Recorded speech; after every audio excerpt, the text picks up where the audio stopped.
আসসালামু আলাইকুম। স্বাগতম জানাচ্ছি ব্লেন্ডারের আরেকটি পর্বে। আমি মাসুদ রানা। গত পর্বে ব্লেন্ডারের ইউআই সম্পর্কে ধারণা দিয়েছি। আজকে পর্বে আমি দেখাবো কিভাবে ব্লেন্ডার কাস্টমাইজ করা যায় এবং কিছু সেটিং চেঞ্জ করে ডিফল্টভাবে সেই সেটিংটাকে রিজার্ভ করে রাখা যায়। তাহলে চলুন দেরি না করে আমরা শুরু করি। ব্লেন্ডারকে কাস্টমাইজ করার জন্য প্রথমে আমাদের উপরে যে হেডারটা রয়েছে, হেডারের আন্ডারে এডিট রয়েছে। এডিট থেকে আমরা প্রিফারেন্সে যাব। দেন প্রথমে আমাদের ইন্টারফেস নামে একটি অপশন আসবে। ইন্টারফেসের আন্ডারে ডিসপ্লেতে আমাদের রেজলিউশন স্কেল দেওয়া আছে 1। আমরা যদি এটাকে বাড়াই তাহলে আমাদের স্ক্রিনের রেজলিউশন আরো বড় হবে। যেমন 1 থেকে আমি যদি বাড়িয়ে এটাকে 2 করি তাহলে ব্লেন্ডারে ইন্টারফেসের যত টেক্সট আইকন আছে সব অনেক বড় হয়ে গেছে।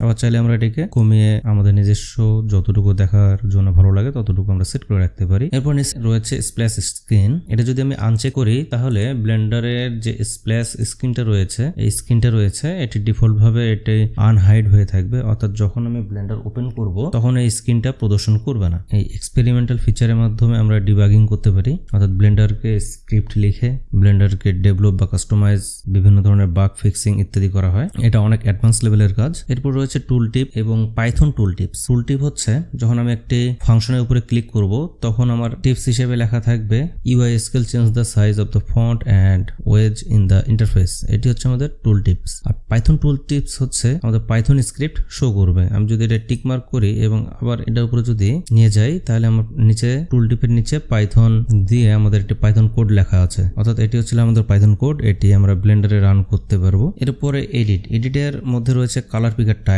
অর্থাৎ এখানে কালার পিকার হিসেবে রয়েছে সার্কেল এইচএসভি, অর্থাৎ circle hue saturation and value. এখানে আমাদের square hue saturation plus value দেওয়া আছে। আমরা যদি এটা ক্লিক করি এবং আমরা যদি শেডিং ওয়ার্ক স্পেস যাই, আমি যদি কালারটাকে যদি সিলেক্ট করি তাহলে আমাদের এরকম একটি স্কোয়ার শেপের কালার প্যালেট ওপেন হবে। এগেইন আমি যদি এখান থেকে স্যাচুরেশন ভ্যালু এবং হিউতে ক্লিক করি তাহলে আমার এটা এরকম একটি প্যালেট ওপেন হবে। আমি যদি সার্কেল হিউ স্যাচুরেশন ভ্যালুতে ক্লিক করি তাহলে আমাদের সার্কেলের মতো একটি স্যাচুরেশন ভ্যালু এবং হিউ এর একটি প্যালেট ওপেনিং হবে। এরপর রয়েছে হেডার পজিশন। হেডার পজিশনে কিপ এক্সিস্টিং দেয়া আছে। এরপরে দেয়া আছে টপ এবং বটম, অর্থাৎ আমাদের যে হেডার পজিশনটা এটা টপে থাকবে না বটমে থাকবে সেটা ফ্যাক্টর করবে। আমি যদি এটা টপে দেই তাহলে আমাদের হেডার গুলো সব উপরের দিকে থাকবে এবং বটমে ক্লিক করলে সবগুলো হেডার বটমে চলে যাবে। যে উপরের হেডার গুলো সব আমাদের বটমে চলে এসছে। আমাদের এখানে আরেকটি গুরুত্বপূর্ণ সেটিং হচ্ছে স্ট্যাটাস বার। স্ট্যাটাস বারের মাধ্যমে আমরা ব্লেন্ডারে আমাদের ব্যবহৃত object, system memory, video memory ইত্যাদি প্রদর্শন করবে। আমি যদি সবগুলো চেক করে দেই, অর্থাৎ সিন স্ট্যাটিস্টিক্সে যদি ক্লিক করি তাহলে আমাদের সিনের মধ্যে যে সব অবজেক্টগুলো রয়েছে তা আমাদের বটম হেডারে প্রদর্শন করবে। সিন স্ট্যাটিস্টিক্স অন করার ফলে আমাদের বটম হেডারে অবজেক্ট সংখ্যা, ভার্টেক্স, ট্রেস, ফেস এবং কি অবজেক্ট রয়েছে এবং ব্লেন্ডার ভার্সনটা আমাদের এখানে প্রদর্শন করছে। আমি যদি সিস্টেম মেমোরি এবং ভিডিও মেমোরিতে ক্লিক করি তাহলে আমাদের র্যাম সংখ্যা কত জিবি ব্যবহার করা হয়েছে এবং গ্রাফিক্স কার্ডের ভি র্যাম কতটুকু আছে তা প্রদর্শন করবে। ট্রান্সলেশনের আন্ডারে আমরা ইংলিশ ভাষাকে থেকে আমরা অন্য কোনো ভাষায় রূপান্তর করতে পারি। এরপরে আছে থিমের আন্ডারে আমাদের যে ব্লেন্ডার যে ডিফল্ট থিমটা আছে এটাকে আমরা চাইলে পরিবর্তন করতে পারবো। যেমন প্রেজেন্ট আছে, প্রেজেন্ট থেকে আমরা যদি ব্লেন্ডার ডার্কে যাই ডিফল্ট ভাবে এটা ব্লেন্ডার ডার্ক থিম। সেকেন্ড রয়েছে Blender light theme, Blender light theme এটি। এইভাবে আরো অনেকগুলো থিম রয়েছে।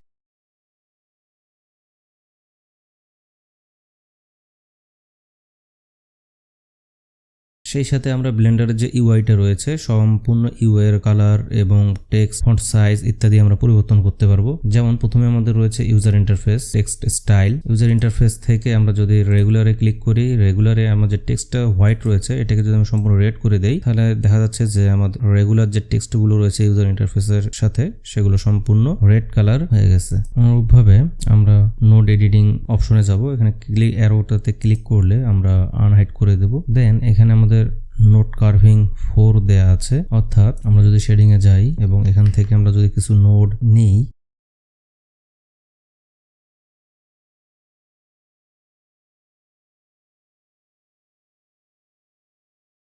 আমরা এখানে কিছু নোড নিয়েছি। নোডের যে হ্যান্ডেলগুলো আছে সেগুলো এখন আমাদের কার্ভ অবস্থায় আছে। আমরা এই নোড কার্ভিংটাকে বাড়ালে আমাদের নোড কার্ভটা আরো অনেক বৃদ্ধি পাবে। আমরা চাইলে নোড কার্ভিংটাকে 0 করে সরাসরি সমান রাখতে পারবো। এটি হচ্ছে নোড কার্ভিং এর কাজ। এখন আসবো আমরা ভিউপোর্টে। ভিউপোর্টের আন্ডারে ডিসপ্লেতে রয়েছে object info, viewport name, playback, frame rate ইত্যাদি। এই অবজেক্ট ইনফো যদি আমি ক্লিক করি, আনচেক করে দেই, আমাদের লেফট পাশে যেই কালেকশন দ্য কিউব দেয়া আছে এটি আর দেখাবে না। গিজমো সাইজ হচ্ছে আমি যখন এই অবজেক্টটাকে সিলেক্ট করব, আমি যদি এটাকে মুভ অপশনে ক্লিক করি তাহলে আমাদের একটি গিজমো এখানে শো করবে। এক্স, ওয়াই এবং জি অ্যাক্সিস এর গিজমো এটাকে বলা হয়। আমরা এটাকে চাইলে বাড়াতেও পারি, আরো কমাতে পারি। এরপর আমরা আসবো লাইটিং এ ডিফল্ট ভাবে এতগুলো ম্যাটক্যাপ দেওয়া থাকে না। ম্যাটক্যাপ গুলো আমি ইনস্টল করে নিয়েছি। আপনারা চাইলে আপনারাও ইনস্টল করে নিতে পারবেন। ম্যাটক্যাপ গুলো ইনস্টল করার জন্য ইনস্টল বাটনে ক্লিক করতে হবে। তারপরে ম্যাটক্যাপ আপনারা যে পজিশনে রেখেছেন সেই ফোল্ডারটাকে সিলেক্ট করে ইনস্টল লাইটে ক্লিক করলে সবগুলো ম্যাটক্যাপ ইনস্টল হয়ে যাবে। অনুরূপভাবে HDRI ইমেজও এখানে ইনস্টল করা যাবে। যেমন আমি যদি ইনস্টল করি এবং HDRI ফোল্ডারে যাব,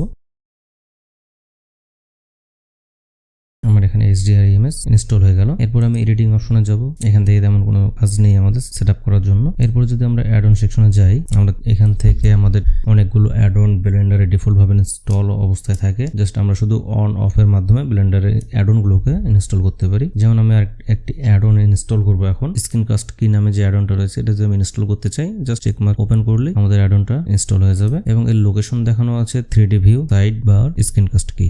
অর্থাৎ আমি যদি কিবোর্ডে এন প্রেস করি, যেই এক্সটেনশনটা রয়েছে সেটি এখানে প্রদর্শন করবে। অনুরূপভাবে এখানে আমাদের অনেক গুরুত্বপূর্ণ কিছু অ্যাড অন রয়েছে যেগুলো আমাদের ইনস্টল করে রাখা প্রয়োজন। যেমন মেজারেট টুল, এটি লোকেশন হচ্ছে view 3D, side bar, view tab. অর্থাৎ এই কিবোর্ডের এন প্রেস করলে এবং এখান থেকে যে ভিউ নামে যে ট্যাবটা রয়েছে এর আন্ডারে মেজারেট টুলটা আমাদের ইনস্টল হয়ে গেছে। মেজারেট টুলের সাহায্যে আমরা যে কোনো অবজেক্টের দৈর্ঘ্য, প্রস্থ, উচ্চতা এবং অ্যাঙ্গেল মেজারমেন্ট করতে পারি। এখানে আরেকটা অ্যাড অন রয়েছে কার্ভ টুল। এটা হচ্ছে এক্সট্রা কিছু কার্ভ আমাদের সুবিধা দেয়। এডিট অপশন থেকে আমরা যদি যাই তাহলে যে আমাদের কার্ভ টুলে যে সেটিং গুলো রয়েছে সেগুলো আমরা এখানে পাবো। সেই কার্ভ টুলগুলো কার্ভকে আমরা বিভিন্নভাবে মডিফাই করতে পারবো সেখান থেকে। এক্সট্রা অবজেক্ট, আমরা কার্ভের আন্ডারে আমরা আরো বেশ কিছু এক্সট্রা কার্ভ জেনারেট করতে পারবো এই এক্সটেনশনের সাহায্যে। যেমন আমি যদি আনচেক অবস্থায় রাখি এবং শিফট এ প্রেস করি, কার্ভের আন্ডারে আমাদের মাত্র কয়েকটি কার্ভ প্রদর্শন করছে। আমি যদি এটাকে চেক মার্ক করে দেই তাহলে কার্ভের আন্ডারে দেখুন অনেকগুলো কার্ভ অপশন আমার কাছে প্রদর্শন করবে। আরেকটি এক্সটেনশন রয়েছে সেটি হচ্ছে আইভিজন। এটা যদি আমি টিক মার্ক করে দেই, ক্রিয়েটের আন্ডারে এই আইভি জেনারেটর ওপেন হয়ে গেল। এটির সাহায্যে আমরা সারফেসের সাথে যে গাছগুলো জন্মগ্রহণ করে সেই গাছের মতো আমরা কিছু অবজেক্ট বানাতে পারি। স্যাপলিং ট্রি জেনারেটর, এটির সাহায্যে আমরা যে কোনো গাছ তৈরি করতে পারবো। এনডি ল্যান্ডস্কেপ হচ্ছে এর সাহায্যে আমরা যে কোনো পাহাড়, পর্বত ইত্যাদি আমরা তৈরি করতে পারি। আর্কিমেশ হচ্ছে এর সাহায্যে আমরা আর্কিটেকচারাল যেই কাজগুলো রয়েছে এর সাথে সম্পৃক্ত ওয়াল, জানালা ইত্যাদি আমরা বানাতে পারবো। বোল্ট ফ্যাক্টরির সাহায্যে আমরা নাট এবং বোল্ট জেনারেট করতে পারবো এবং এখানে আরো অনেকগুলো এক্সটেনশন রয়েছে। আমাদের প্রয়োজন অনুযায়ী আমরা সেই এক্সটেনশন গুলো ইনস্টল করে ব্যবহার করতে পারি। যেমন এর মধ্যে গুরুত্বপূর্ণ আরেকটি এক্সটেনশন রয়েছে সেটি হচ্ছে নোড র্যাঙ্গুলার। এবং নোডে আমি যদি সার্চ বারে সার্চ করি NODE লিখে তাহলে নোড র্যাঙ্গুলার এটি আমাদের অ্যাক্টিভ হয়ে যাবে এবং এখানে হটকি অনেকগুলো দেখাচ্ছে যে নোড র্যাঙ্গুলারে হটকি গুলো কি কি হবে। নোড র্যাঙ্গুলার কাজ হচ্ছে আমাদের শর্টকাটে এই নোডের সাথে আরেকটি নোড ব্যবহার করা। যেমন আমি যদি শেডিং মোডে যাই এবং আমি যদি একটি শিফট এ প্রেস করে এটি টেক্সচার নেই, নয়েজ টেক্সচার নেই, আমি যদি এখন কন্ট্রোল শিফট প্রেস করে টেক্সচারটাকে সিলেক্ট করি তাহলে সরাসরি এই টেক্সচারের সাহায্যে ম্যাটেরিয়াল আউটপুটে প্রদর্শন করবে। আবার আমি যদি কন্ট্রোল শিফট এটাকে সিলেক্ট করি প্রিন্সিপাল BSDIF কে তাহলে এগেইন প্রিন্সিপাল BSDIF আউটপুট হিসেবে দেখাবে। আমি যদি নয়েজ টেক্সচারকে সিলেক্ট করে অল্ট প্রেস করে মাউসের রাইট বাটন প্রেস করে ড্র্যাগ এন্ড ড্রপ করি তাহলে এখান থেকে ফ্যাক্টরটা সরাসরি সাবসারফেস মোডে চলে যাচ্ছে। নোড র্যাঙ্গুলার কাজ আরো অনেক আছে, এখান থেকে শর্টকাট কমান্ড গুলো দেখলে আপনারা বুঝতে পারবেন। এরপর আরেকটা এক্সটেনশন রয়েছে সেটির নাম হচ্ছে বুল টুল। অর্থাৎ এটি হচ্ছে বুলিয়ান মডিফায়ার শর্টকাটে ব্যবহার করার জন্য এটি ব্যবহার করা হয়। আরেকটি খুব গুরুত্বপূর্ণ অ্যাড অন রয়েছে সেটির নাম হচ্ছে লুপ টুল। লুপ যে কোনো অবজেক্টকে এডিট মোডে গিয়ে অর্গানিক শেপ বা যে কোনো শেপে রূপান্তর করার জন্য এই লুপ টুলটা আমাদের অনেক গুরুত্বপূর্ণ কাজে ব্যবহার করা হয়। আমরা বিভিন্ন ধরনের প্রজেক্ট করার মাধ্যমে লুপ টুলের কাজ এবং ব্যবহার আমরা দেখে নেব। আমাদের গুরুত্বপূর্ণ যে অ্যাড অন গুলো রয়েছে সেই অ্যাড অন গুলো আমরা ইনস্টল করে নিলাম। এখন আমরা ইনপুটে যাব। ইনপুটে আমাদের তেমন কোনো কাজ নেই। আমরা যদি এখন নেভিগেশন অপশনে যাই সেখান থেকে আমাদের অরবিট ও প্যান দেয়া আছে, টার্ন টেবল এবং ট্র্যাক বল। টার্ন টেবল ডিফল্ট ভাবে অবস্থা থাকে। ট্র্যাক বল সাধারণত আমরা ল্যাপটপে মাউস দ্বারা কাজ করার সময় আমাদের আমাদের ল্যাপটপে যে মাউস প্যাডটা রয়েছে সেটা দিয়ে কাজ করার জন্য বেশ সুবিধা হয়। এখানে আরেকটু গুরুত্বপূর্ণ কিছু সেটিং রয়েছে, সেটি হচ্ছে জুমের আন্ডারে দেখাচ্ছে যে জুম মাউস টু পজিশন। এর কাজ হচ্ছে আমি যদি এটাকে ক্লিক করি তাহলে মাউস কার্সর আমার যেই পজিশনে থাকবে, মাউস হুইল আমি যদি জুম ইন জুম আউট করি তাহলে ব্লেন্ডারে জুম ইন জুম আউট ওই পজিশনেই হবে। যেমন আমি যদি এখন মাউস কার্সরটাকে এই পজিশনে রাখলাম কিন্তু জুম ইন জুম আউট করার সময় ওই পজিশনে জুমটা হচ্ছে না, অর্থাৎ ব্লেন্ডার ইন্টারফেসে ডিফল্ট ভাবে সেন্টার থেকে আমার জুম ইন জুম আউট হচ্ছে। তাই আমি যদি এটাকে চেকমার্ক করে দেই তাহলে আমি মাউস কার্সর যেখানে নিয়ে যাব আমার জুম ইনটা সেখানেই হবে। ইনভার্ট জুম ডাইরেকশন এর কাজ হচ্ছে আমি যখন মাউস হুইলটাকে সামনের দিকে ঘোরাচ্ছি তখন জুম ইন হচ্ছে, যখন পিছনের দিকে ঘোরাবো তখন জুম আউট হচ্ছে। এই দুটোকে চেক করে দিলেই আমার মাউস হুইলের কাজ সম্পূর্ণ বিপরীত পাশে কাজ করবে। কি ম্যাপের মাধ্যমে আমরা ব্লেন্ডার যে শর্টকাট কমান্ড গুলো আছে সবগুলো কমান্ড আমরা এখানে দেখতে পাবো। যেমন উইন্ডোতে ক্লিক করলে আমরা উইন্ডোর আন্ডারে যে কমান্ড গুলো রয়েছে সবগুলো আমরা এখানে দেখতে পারবো। যেমন কন্ট্রোল এন প্রেস করলে আমরা নিউ ফাইল ক্রিয়েট করতে পারি, কন্ট্রোল ও প্রেস করলে আমরা ফাইল ওপেন করতে পারি, কন্ট্রোল শিফট এস প্রেস করলে আমরা ব্লেন্ডার ফাইল নতুন করে সেভ করতে পারি। এরকম করে আরো অনেকগুলো আমাদের এখানে শর্টকাট কমান্ড গুলো রয়েছে। আপনারা চাইলে এখান থেকে শর্টকাট কমান্ড গুলো মুখস্থ করে নিতে পারেন কাজের সুবিধার জন্য। প্রিফারেন্সের আন্ডারে শেষের দিকে আমাদের 3টা অপশন রয়েছে, ট্যাপ ফর পাই মেনু এবং pie menu on drag, extra shading, pie menu item. আমি ট্যাপ ফর পাই মেনু হচ্ছে আমি যখন এই অবজেক্টে ক্লিক করে ট্যাপ প্রেস করব তখন ডাইরেক্টলি এডিট মোডে যাচ্ছি এবং ট্যাপ প্রেস করলে আবার অবজেক্ট মোডে আসছে। আমি যদি ট্যাপ টু পাই মেনু অ্যাক্টিভ করে দেই তাহলে আমার একটি পাই মেনু অপশন শো করবে, সেখানে আমরা এডিট মোডে যেতে পারবো, অবজেক্ট মোডে যেতে পারবো। এবং এক্সট্রা শেডিং পাই মেনুর কাজ হচ্ছে আমি যখন জি প্রেস করব তখন সলিড, রেন্ডার এবং ম্যাটেরিয়াল ওয়ারফেয়ার শো করবে। আমি যদি এটাকে ক্লিক করি জি প্রেস করার সাথে সাথে আরো অনেকগুলো অপশন শো করবে। এরপর আমরা ব্লেন্ডার প্রিফারেন্স আন্ডারে যদি সিস্টেম সেকশনে যাই, সিস্টেম সেকশনে আমাদের সাইকেল রেন্ডার ডিভাইস হিসেবে নন অবস্থায় রয়েছে। নন অবস্থায় থাকলে আমাদের ডিভাইসের সিপিইউ কে ব্যবহার করে রেন্ডার করে। যদি এনভিডিআর জিটিএক্স সিরিজের গ্রাফিক্স কার্ড থাকে তাহলে কুডা সিলেক্ট করতে হবে এবং গ্রাফিক্স কার্ডে চেকমার্ক করতে হবে, তাহলে গ্রাফিক্স কার্ডের মাধ্যমে রেন্ডার করা হবে। চাইলে আমরা গ্রাফিক্স কার্ড এবং সিপিইউ দুটোকেই কম্বাইন করে রেন্ডার করতে পারি। আমার মনে হয় সেক্ষেত্রে পারফরমেন্সের কিছুটা ঘাটতি হয়, তাই যদি গ্রাফিক্স কার্ড থাকে পাওয়ারফুল, সিপিইউ থেকে যদি ভালো গ্রাফিক্স কার্ড থাকে তাহলে গ্রাফিক্স কার্ডের মাধ্যমে রেন্ডার করা উচিত। যদি আরটিএক্স সিরিজের গ্রাফিক্স কার্ড থাকে তাহলে অপটিক্স ট্যাব থেকে গ্রাফিক্স কার্ডকে চেকমার্ক করে দিয়ে অ্যাক্টিভ করতে হবে, তাহলে আমরা গ্রাফিক্স কার্ডের সাহায্যে রেন্ডার করতে পারবো। যদি এএমডি গ্রাফিক্স কার্ড থাকে তাহলে হিপ ট্যাব থেকে এএমডি গ্রাফিক্স কার্ডকে সিলেক্ট করার মাধ্যমে অ্যাক্টিভ করতে হবে। আর যদি ইন্টেলের গ্রাফিক্স কার্ড থাকে তাহলে ওপেন এপিআই সিলেক্ট করে গ্রাফিক্স কার্ড ব্যবহার করে রেন্ডার করতে পারবো। এরপরে দেয়া আছে মেমোরি লিমিট, আন্ডু স্টেপ হচ্ছে 32 দেয়া আছে। আমরা যদি এটাকে 32x4 দেই তাহলে 128 স্টেপ পর্যন্ত আমরা আন্ডু করতে পারবো এবং রিডু করতে পারবো। যদি র্যামের পাওয়ার বেশি থাকে, র্যাম যদি বেশি থাকে তাহলে আন্ডু স্টেপ বেশি করে দেওয়াই ভালো, সেক্ষেত্রে আন্ডু এবং রিডু অনেক বেশি পরিমাণে করা যায়। এরপরে যদি আমরা আসি ফাইল প্যাথ থেকে আমাদের ফন্ট আমাদের ডেস্কটপ আমাদের সি ড্রাইভে বা সিস্টেমে ফন্ট যে লোকেশনে দেয়া আছে সেই লোকেশনটা এখানে দেখাচ্ছে। আমরা চাইলে টেক্সচারের লোকেশন এখানে দিতে পারি, স্ক্রিপ্ট, সাউন্ড বা টেম্পোরারি ফাইলের যে লোকেশনগুলো আছে আমরা প্যাথের মাধ্যমে আমরা ডিরেকশন দিতে পারবো। ফাইনালি আমরা এখানে ক্লিক করলে আমরা সেভ প্রিফারেন্সে ক্লিক করলে আমাদের এটি সেভ হবে, সম্পূর্ণ সেটিংগুলো সেভ হয়ে যাবে। এখন আমরা যদি ইউজার ইন্টারফেসে আসি এবং কিবোর্ডের কিউ প্রেস করি তাহলে আমাদের কুইক ফেভারিট একটি ট্যাব ওপেন হবে, কিন্তু এখানে আমাদের শো করতেছে মেনু আইটেম তারা পায়নি। এবং রাইট ক্লিক করার মাধ্যমে আমাদের যে শর্টকাট গুলো আছে সেগুলো আমরা কুইক ফেভারিটে রাখতে পারি। আমরা যদি প্রথমে অবজেক্ট প্রপার্টিসে যাই এবং সেখান থেকে ভিউপোর্ট ডিসপ্লের আন্ডারে ওয়্যারফ্রেম নামে যে অপশনটা রয়েছে এটাকে যদি রাইট ক্লিক করি এবং অ্যাড টু কুইক ফেভারিট করি তাহলে এটা আমাদের কুইক ফেভারিট হয়ে যাবে। এটির কাজ হচ্ছে আমাদের অবজেক্টের মধ্যে কতগুলো ওয়্যার ফ্রেম রয়েছে সবগুলো ওয়্যার ফ্রেম দেখাবে, অর্থাৎ ফেস, ভার্টেক্স এবং এজের যে ওয়্যার গুলো রয়েছে সেগুলো প্রদর্শন করবে। যেমন আমি যদি কিউ প্রেস করি এবং ডিসপ্লেতে ক্লিক করি আমাদের এজ গুলো হাইলাইট হয়েছে হলুদ বর্ডার দিয়ে। আমরা যদি এটার উপরে কন্ট্রোল 3 প্রেস করি তাহলে এর উপরে সাবসারফেস মডিফাই অ্যাক্টিভ হয়ে গেছে, যদিও এখানে ওয়্যার গুলো দেখাচ্ছে না, প্রতিটি ফেস প্রতিটি এজের ওয়্যার গুলো আমাদের প্রদর্শন করছে না। এর কারণ হচ্ছে আমরা মডিফায়ার প্যানেলে যাব, সেখান থেকে আমাদের অপটিমাল ডিসপ্লে সিলেক্ট করা আছে যার কারণে আমরা অতিরিক্ত এজ গুলো আমরা দেখতে পাচ্ছি না। আমরা যদি এটাকে আনচেক করে দেই তাহলে আমাদের ডিসপ্লের অবজেক্টের ওয়্যার গুলো সম্পূর্ণ প্রদর্শন করবে। আমি যদি কিউ প্রেস করে আবার ডিসপ্লে ওয়্যারে ক্লিক করি তাহলে সমস্ত ওয়্যার গুলো আনভিজিবল হয়ে যাবে। আমি যদি সাবসারফেস মডিফায়ারে সিম্পলি ক্লিক করি তাহলে এটি এই অবজেক্টটা আগের অবস্থায় থাকবে, কিন্তু এর মধ্যে সাবসারফেস সাবডিভিশন যে ওয়্যার ফ্রেম গুলো রয়েছে সেগুলো প্রদর্শন করবে। যেমন আমি যদি কিউ প্রেস করি তাহলে ডিসপ্লে ওয়্যারে ক্লিক করি তাহলে আমরা দেখতে পাচ্ছি এখানে শুধুমাত্র লুপ কাটগুলো চারপাশে ক্রিয়েট হয়েছে। এগেইন আমরা যদি এখন টপ বারে যাই, টপ বারে হেডারে আমরা যদি শেডিং এর আন্ডারে যাই, শেডিং এর আন্ডারে আমাদের কিছু অপশন রয়েছে, এক্সরে, শ্যাডো, ক্যাভিটি।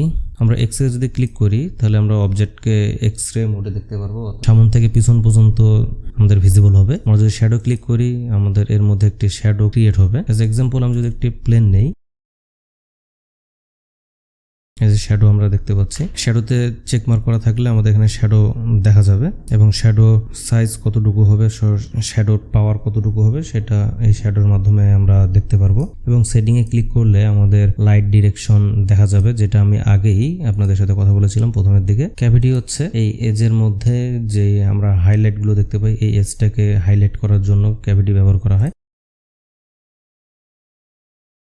আমাদের ভিউপোর্টে আরো কিছু সেটিংস আছে যা আমরা কুইক ফেভারিটে রাখতে পারি। যেমন আমরা যদি অবজেক্ট ডাটা প্রপার্টিজে যাই, সেখান থেকে যদি নর্মাল যে সেটিংটা আছে সেখানে যাই এবং এখানে অটো স্মুথ নামে একটা অপশন রয়েছে। যদিও আমরা এই অবজেক্টটাকে সিলেক্ট করে রাইট ক্লিক করে সেটা একটু অটো স্মুথ করতে পারি, আমরা চাইলে এটিকেও আমরা রাইট ক্লিক করে একটু কুইক ফেভারিটে রাখতে পারি। আমি যদি এখন রেন্ডার প্রপার্টিজে যাই, সেখান থেকে আমরা ফিল্মের আন্ডারে যাব, ফিল্ম থেকে আমাদের ট্রান্সপারেন্ট নামে যে অপশনটা রয়েছে আমরা চাইলে সেটিকেও আমাদের কুইক ফেভারিটে রাখতে পারি। আমরা চাইলে এটির জন্য এক্সট্রা একটি শর্টকাট কমান্ড ব্যবহার করতে পারি, সেটা আমরা নিজেদের মতো একটি শর্টকাট কমান্ড ব্যবহার করতে পারি। যেমন এখানে অ্যাসাইন টু শর্টকাটে ক্লিক করার পরে এখানে দেখাচ্ছে যে প্রেস এ কি, অর্থাৎ যে কোনো কি আমরা কিবোর্ডে প্রেস করলে এটার জন্য আলাদা একটা শর্টকাট কমান্ড বের হয়ে যাবে, রেডি হয়ে যাবে। রাইট ক্লিক করলে আমাদের অপারেশনটা ক্যান্সেল হয়ে যাবে। এটা হলো আমাদের কুইক ফেভারিটে যে আমাদের পছন্দ মতো যে অপশনগুলো রয়েছে সেগুলো কুইক ফেভারিটে রাখতে পারি। আমরা চাইলে অবজেক্ট থেকে আমরা এডিট মোডে যেতে পারি, যে সেখান থেকে আমরা কিছু টুলস আমাদের কুইক ফেভারিটে রাখতে পারি। যেমন ইউভিতে আমি যদি যাই, সেখান থেকে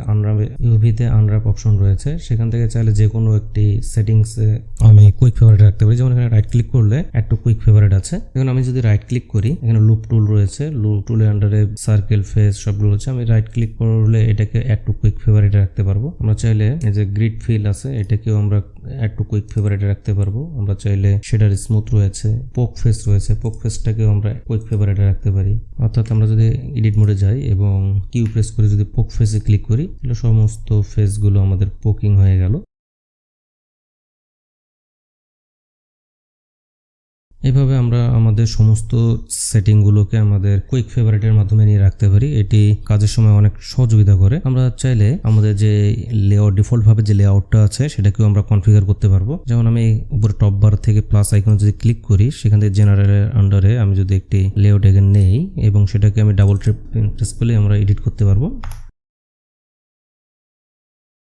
আমি ইউএটার নাম রাখলাম ব্লেন্ডার 3D এবং রাইট ক্লিক করে আমি যদি এটাকে রেকর্ড টু ফন্টে ক্লিক করি তাহলে এটা সবার প্রথমের দিকে আমার চলে যাবে। এবং ডিফল্ট ভাবে আমি যদি আরো কিছু সেটিং চেঞ্জ করি, যেমন আমি যদি এখানে রেন্ডার প্রপার্টিসে যাব, সেখান থেকে আমরা ইভির জায়গায় আমরা সাইকেলস রেন্ডার ইঞ্জিনকে সিলেক্ট করব এবং ডিভাইস সিপিইউ থেকে আমরা জিপিইউতে ক্লিক করে দেই। দেওয়ার পরে আমাদের ভিউপোর্ট যে অপশনটা রয়েছে, ভিউপোর্টের আন্ডারে দেখাচ্ছে যে ম্যাক্স স্যাম্পল, অর্থাৎ আমি এটা রেন্ডার করার সময় ম্যাক্স স্যাম্পল হিসেবে আমাদের 1024 পর্যন্ত রেন্ডার স্যাম্পল করবে। আমরা এটা চাইলে আমাদের প্রয়োজন অনুযায়ী আমরা 50 করে নিতে পারি। এটাই আমার কাছে মনে হয় যে ঠিক আছে, এর কারণ ভিউপোর্ট রেন্ডারিং এর জন্য এত বেশি স্যাম্পল প্রয়োজন হয় না ক্ষেত্র বিশেষে। এবং ভিউপোর্ট রেন্ডারিং এ আমরা ডিনয়েজটাকে ব্যবহার করতেই পারি এবং যদি আমাদের আরটিএক্স সিরিজের গার্ড থাকে তাহলে আমরা ডিনয়েজটাকে অপটিক্স করে দিতে পারি, সেক্ষেত্রে আমরা একটু ভালো পারফরমেন্স পাবো। এগেইন আমরা যদি রেন্ডার সেকশনে যাই, রেন্ডার সেকশনে আমাদের দেখাচ্ছে যে ম্যাক্স স্যাম্পল 4096 এই স্যাম্পল অনেক বেশি। আমরা এটাকে 512 করে দিতে পারি বা গ্রাফিক্স কার্ডের পাওয়ার অনুযায়ী আমরা ম্যাক্স স্যাম্পলটাকে বাড়াতে বা কমাতে পারি। একটা কথা মনে রাখতে হবে, ম্যাক্স